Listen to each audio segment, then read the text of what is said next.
Welcome to Abide in Liberty, a podcast empowering patriots everywhere to re-enthrone faith, family, and freedom as the bedrock pillars of liberty in education, our communities, and our nation. Hello, and welcome back for another episode of Abide in Liberty. I've spent the past couple of weeks doing a little bit of history review, and I really am kind of leading up to, and I'd really like to start diving into studying the Constitution a little bit more than we've done so far. I've spent a lot of time laying the Christian foundation of our nation, which is hugely important to understanding the Constitution. But I want to really start diving into the Constitution itself a little bit more explicitly in the coming weeks than I have so far. Now, to do that, before we can just dive into studying the Constitution and getting into clauses and all that really exciting stuff, I hope you find it exciting because I do. It's important to lay a little bit more of a kind of a philosophical foundation to how the founding fathers thought, how they viewed the world, the principles that they espoused, which informed how they constructed our Constitution. There were a certain set of beliefs and principles that they virtually all agreed on. Now, there were some minor differences, but the vast majority of them agreed in these things. And so to really understand what they meant by the different phrases and the different clauses of the Constitution, we've really got to get inside their heads first. Now, I'm going to pull from this book. It's called The 5,000 Year Leap, and it's by Cleon Skousen. And this is the entire purpose of this book, is to review 28 different principles that they virtually all agreed on. Now, I'm only going to be able to scratch the surface, but I hope you take the time and read these. It's incredibly informative. I'm just going to touch on them very briefly. I think I'm going to make it through the first 6 or so today. So let's jump right in. Before diving into the principles, it's helpful to also understand how the founding fathers looked at the spectrum of government. In our day and age, we hear a whole lot about the left, the right, the far left, the fascist right, the Marxist left. And actually, it's kind of it is an interesting way of looking at it. If you're on the far, far left, that's kind of communism. On the far, far right, you've got fascism. These are both forms of tyranny. They're just different brands of the same type of oppressive government. So it's a little interesting to look at it that way. The founding fathers, the way they looked at this was on a spectrum from tyranny to anarchy. So too much government versus no government.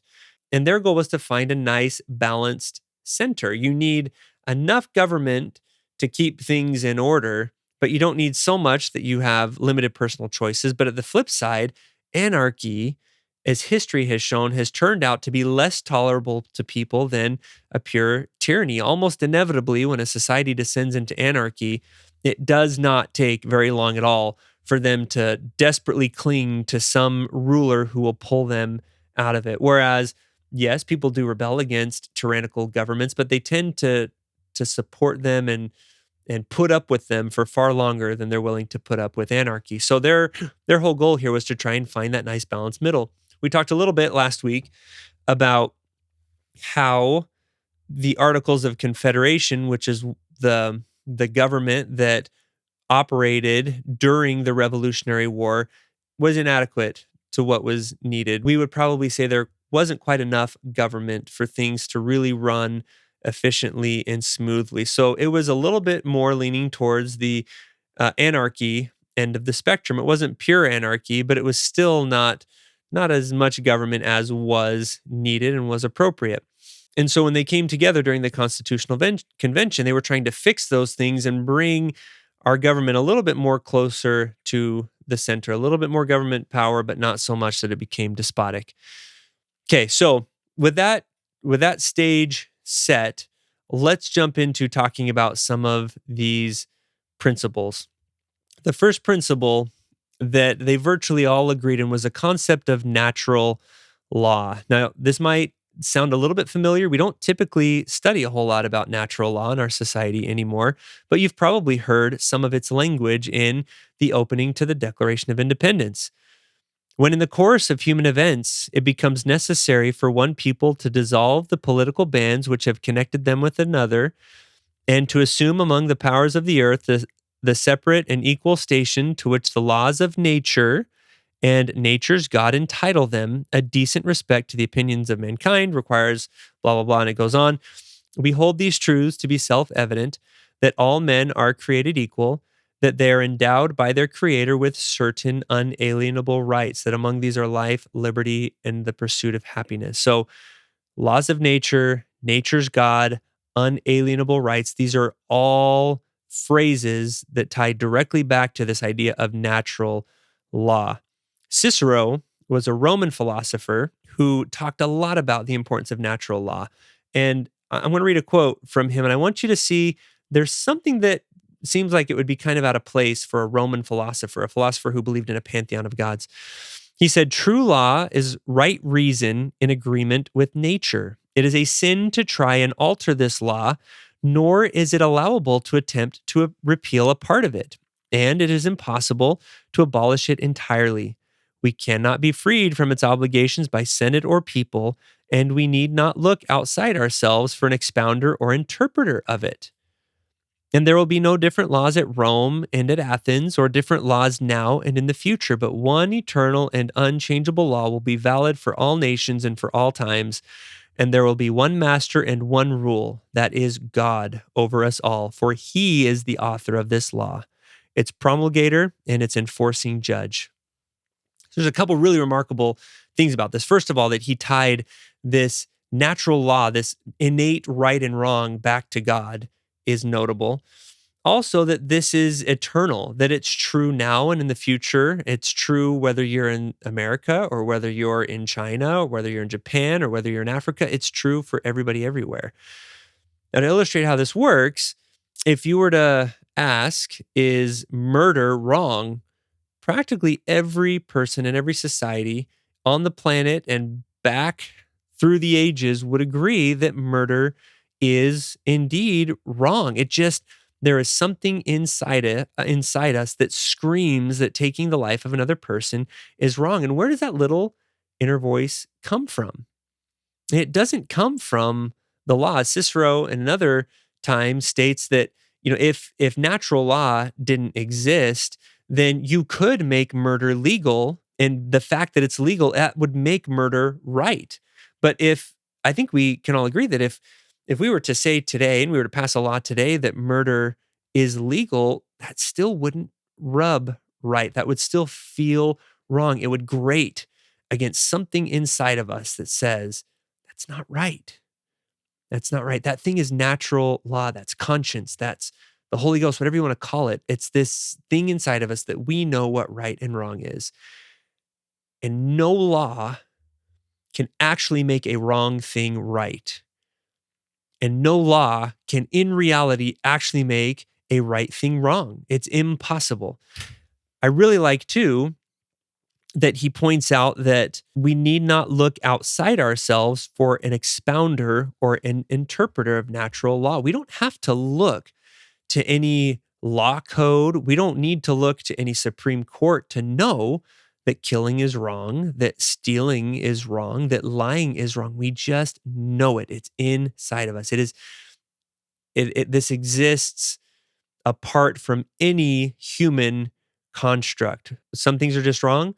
Some things are just right. And the founders believed that human law should seek to emulate natural law, that in all cases, human law should be a reflection of this eternal, natural truth.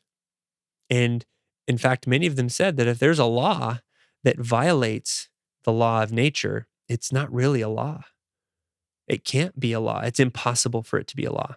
So that's the idea of natural law. It exists outside of ourselves. Right and wrong exist. It's true, it's eternal, and it does not change based on geography or where you're at on the timeline of history. All right, virtue number 2, we need a moral people. Now, in prior episodes, I have addressed this ad nauseum. If you want a full treatment of this principle, Go back and check out episodes 2, 3, and 4 about this. But I do want to share one additional quote that I haven't shared before that kind of summarizes this for us. This is by Samuel Adams. He says, "The sum of all is, if we would most truly enjoy the gift of heaven, let us become a virtuous people. Then we shall both deserve and enjoy it. While on the other hand, if we are universally vicious and debauched in our manners, though the form of our constitution carries the face of the most exalted freedom, we shall in reality be the most abject slaves." Virtue number 3, virtuous and moral leaders. Samuel Adams also said, "He therefore is the truest friend to the liberty of his country who tries most to promote its virtue, and who, so far as his power and influence extend, will not suffer a man to be chosen into any office of power and trust who is not a wise and virtuous man." It is so important, and the Founding Fathers knew this, that if we wanted to preserve a free society, we needed to elect men and women who are wise, who know what they're doing and can do a good job, and who are virtuous and moral, righteous leadership. A righteous person who can't do the job is a problem, but even more dangerous than that is a person who is knowledgeable and wise, but has no guiding moral compass to inform his actions. You've got to have both. They knew it, and we should really seriously consider that every single time we head into an election. Is this a person that is both capable and wise and virtuous? As a part of this principle, they also, the founders, believed that leaders of our country and leaders in government should not be tempted by money. John Adams said, "What is to become of the independent statesman, one who will bow the knee to no idol, who will worship nothing as a divinity but truth, virtue, and his country? I will tell you, he will be regarded more by posterity than those who worship hounds and horses. And although he will not make his own fortune, he will make the fortune of his country." We'll get into this later, but the question of how much the president, the representatives, and the Senate should be paid was a topic highly debated during the Constitutional Convention because the founders did not want it to be so tempting that people would choose to pursue government office in order to get the paycheck. It was incredibly important. They should be doing it because they have a desire to do good for their countrymen and for their country, not because they want to make a ton of money. So this was very against the idea of nobility that they had come from in Europe. Principle number 4, the role of religion. What role is religion to play? And again, refer back to episodes 2, 3, and 4. We go through that a lot. The Northwest Ordinance, though, enacted right at the same time as the Founding Fathers were drafting the Bill of Rights, talks about the importance of making sure that all children are educated in human knowledge, in religion, and in the founding principles of our country. I've talked about Alexis de Tocqueville before, and here's another quote that he wrote in his book about democracy in America, pointing to what made America so successful. He said, "Religion in America takes not direct part in the government of society, but it must be regarded as the first of their political institutions. In America, one of the most free and enlightened nations in the world, the people fulfill with fervor all the outward duties of religion." So religion was supposed to be central to this country. They saw it that way. Principle number 5 is the role of the creator. God was supposed to be a part of the founding of this country. The Founding Fathers saw his hand at work during the Revolutionary War.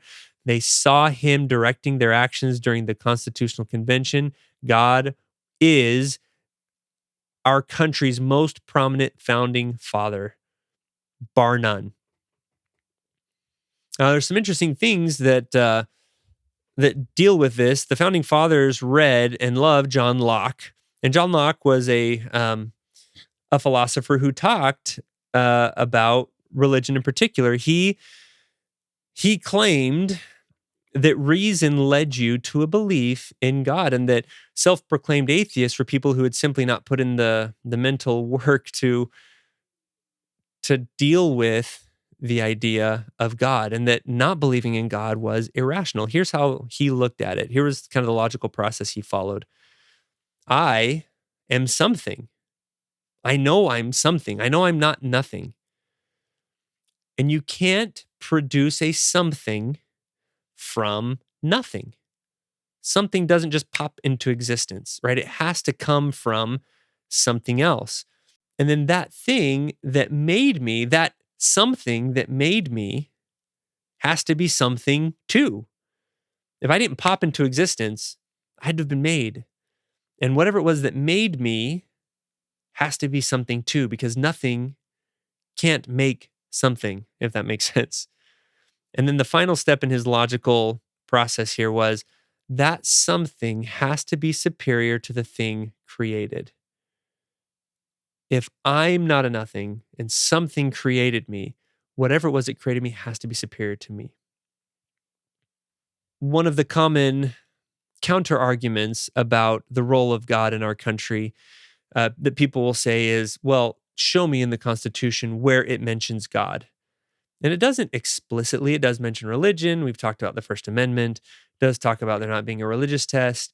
But we kind of have to remember a couple of things. The Declaration of Independence was the vision statement, was the mission statement, and God is all over that document. The Constitution was meant to be kind of the instructions for how to realize the vision set in the Declaration of Independence. The other thing that people often overlook is the role that oaths play in the Constitution. You know, we think today of oaths as, well, that's just a promise. Maybe it's a little bit more of a special promise. Maybe it's like a pinky promise. I don't know. Is it above a pinky promise? Is it below pinky promise? I'm not really sure.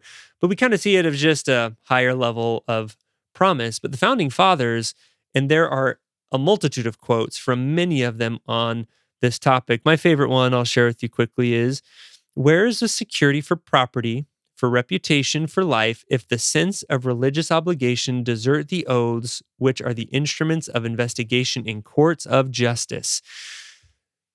So the idea here is an oath is practically meaningless if there is no sense of religious obligation tied to it. In other words, when you lay your hand on the Bible in a court of law and swear to tell the whole truth and nothing but the truth, so help you God, or if you're a political appointee and you lay your hand on the Bible and take the oath of office that you will defend and preserve the Constitution of the United States of America, so help me God.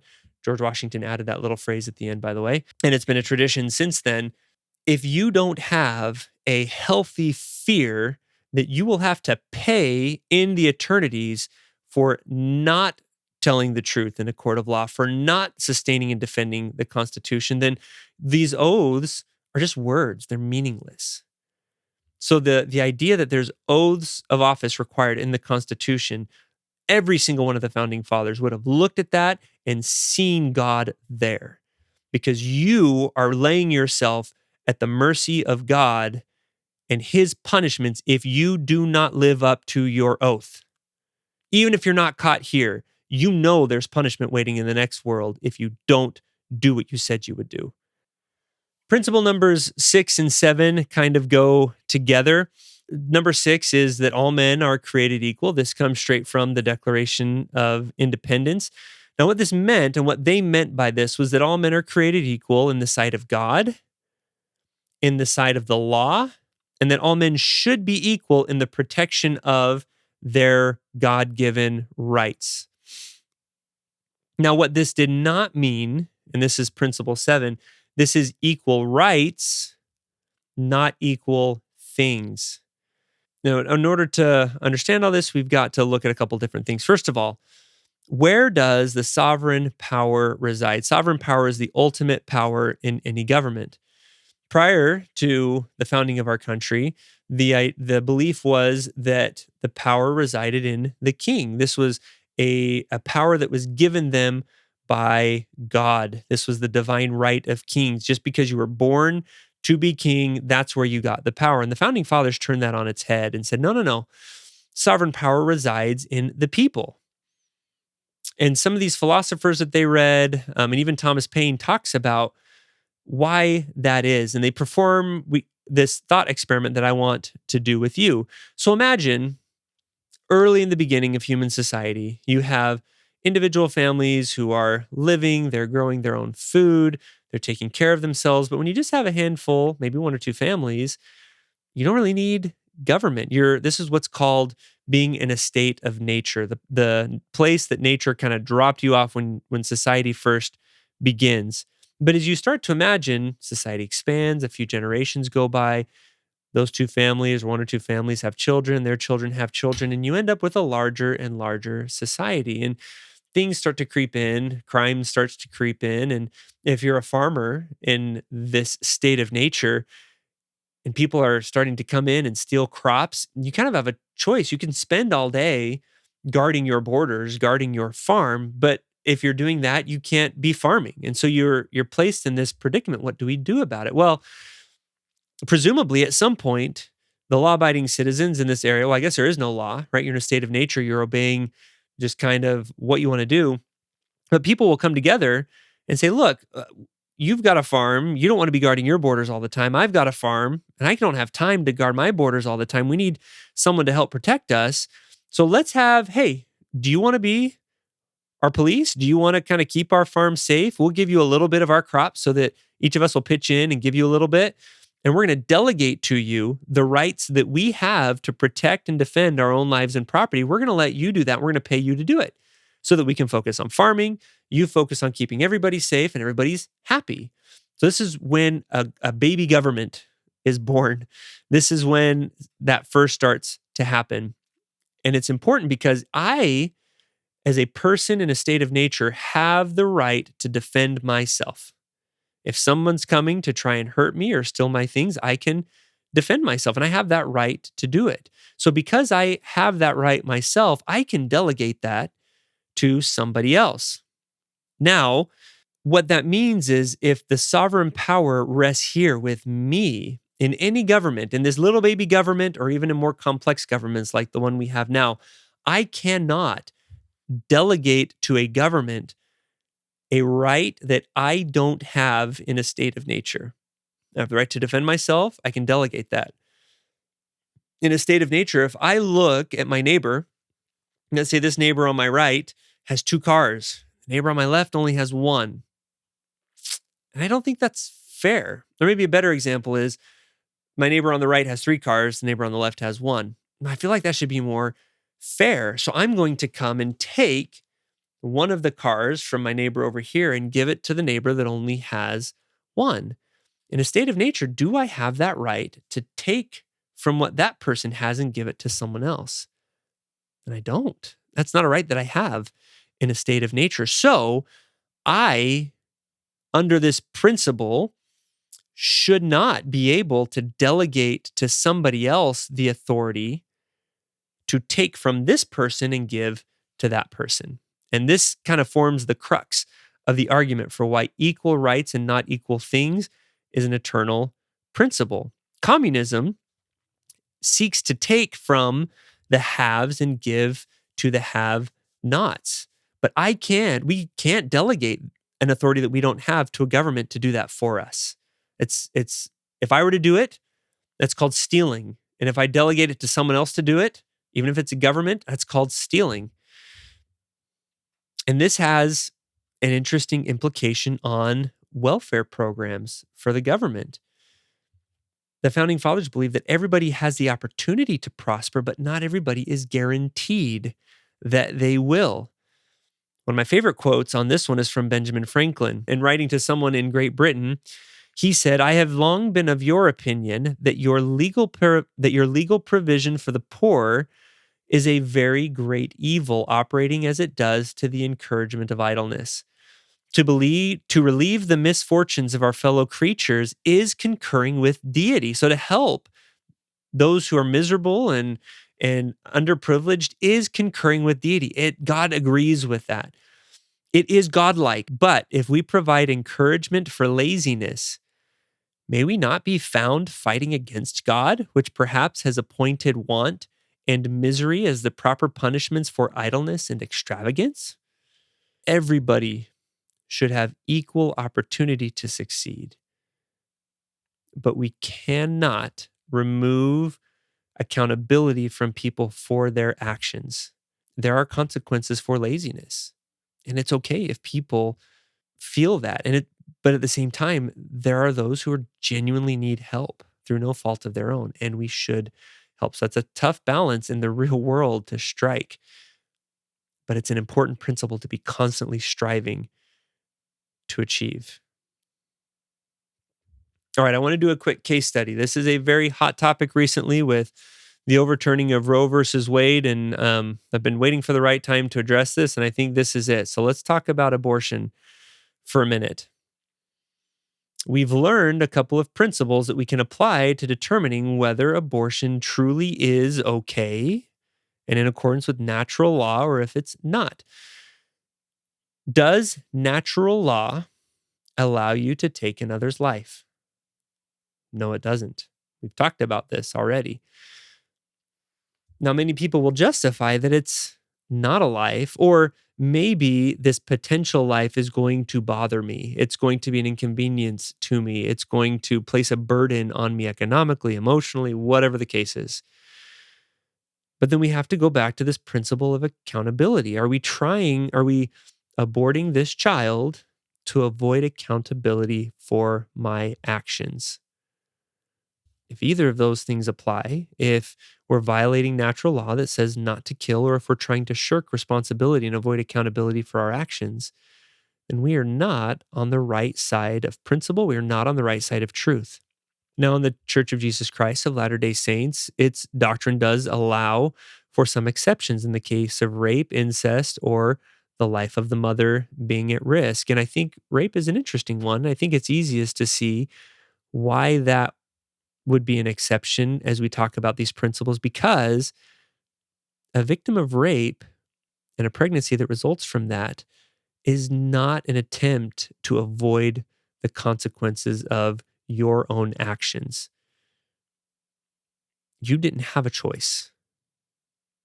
You didn't have a choice. You're not trying to avoid accountability.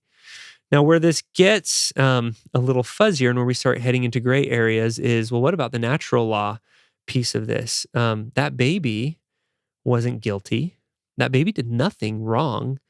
And this is where a lot of pro-life folk will come down on that. Even in the case of rape, that baby deserves a chance. And I can see that too. And I do, not being able to imagine what that would be like. I'm a little bit cautious though to pass too harsh of judgment for someone who's been a victim of something so terrible like that. So even when we're dealing with something like rape and this tough issue of abortion, I think it's clear that if you're trying to avoid the consequences of your decisions of choosing to have sexual relations, and you just don't want to face the consequences when pregnancy comes, which is kind of the point of sexual relations, or at least one of the big ones, then that's wrong. If you're taking the life of another person or another potential person to avoid the consequences of your decisions, that is wrong. When we get into these exceptions, though, it gets a little gray and it's not really easy. But if we keep ourselves grounded to these principles, when we're making decisions in this country, when we're making decisions in our lives, how we're governing ourselves locally and federally, if we're letting those principles guide that, then we may stray a little bit. We may not get it perfect, but we will stay much closer to truth and much closer to right than we would if we completely take these principles out of the equation. We've ignored these principles for many, many years, and our society has no anchor. It's utter chaos, and anything goes. To quit the chaos, we've got to return to these principles. Thank you for listening to Abide in Liberty.